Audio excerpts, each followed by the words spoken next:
Hey, so this is vlog number 5, which is like super long time in coming, but it's because Rachel and Catherine, who you'll meet in a couple days, are just so busy. That's a lie. It's just taken me a really long time to shoot this. Anyways, so as most of you probably know, I get to spend the summer in Japan, in Shizuoka, and this is Rachel, who's one of the girls that's coming with me. And I just thought it would be a treat for you to get to meet her because she's really one of my favorite people, and just to hear a little bit about how God has brought her to decide to come to Japan this summer, and then just a couple of things that you can pray for her. So, Sweet. Go ahead. Like Laura said, I'm Rachel. Japan has not always been on my radar. I had some friends who went.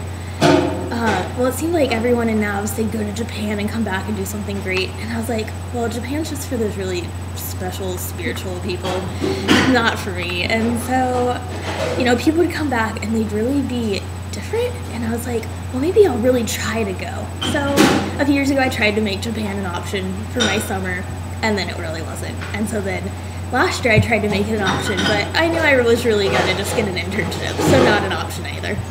And then this year, in the fall, I was like, well, Japan will really be an option this year. I mean, Laura asked me to think about going, research it.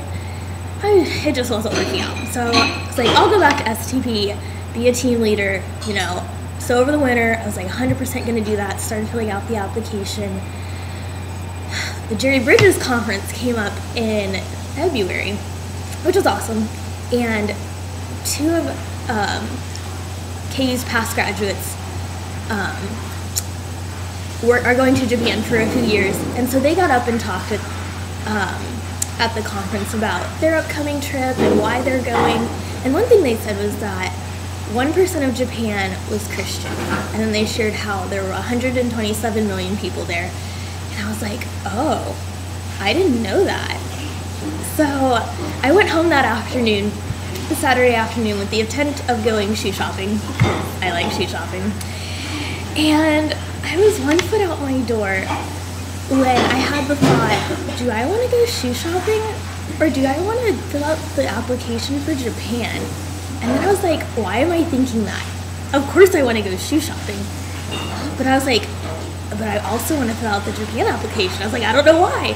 So I filled out the Japan application, talked to Laura, and the next day at church, God just really confirmed why I wanted to go. We talked about, God sending Abraham to a different country, and Abraham just having faith and God rewarding that. And I was like, okay, I don't know why, but I'll go. And so just over the last month, I have had so much joy, and Laura can attest to this, just for Japan, and I don't know, I'm just ready to go and share the gospel and build friendships with people who may not have had that opportunity before. So yeah. So how can they pray for you this next week? One thing I'm really trying to do is to be praying for the people of Japan, and also not forget about the people here at KU that I'm investing in. So you can be praying for me to spend time in the Word, and in prayer, like extended prayer for my friends here, and just preparing the hearts of people in Japan. And secondly, to be preparing the hearts of people in Japan, and also my heart for when we go, just getting ready to share the gospel with people, and that we would have boldness and just joy and excitement. So, yeah. Great. Yeah. Well, again, this is Rachel. We get to meet every week and read the Bible together, and so I'm just excited to spend the summer with her. And then hopefully in a few days you'll get another video update where you get to meet Catherine, the other girl from KU who's coming with us. So hope you're all doing super great, and see you in a little bit. See ya.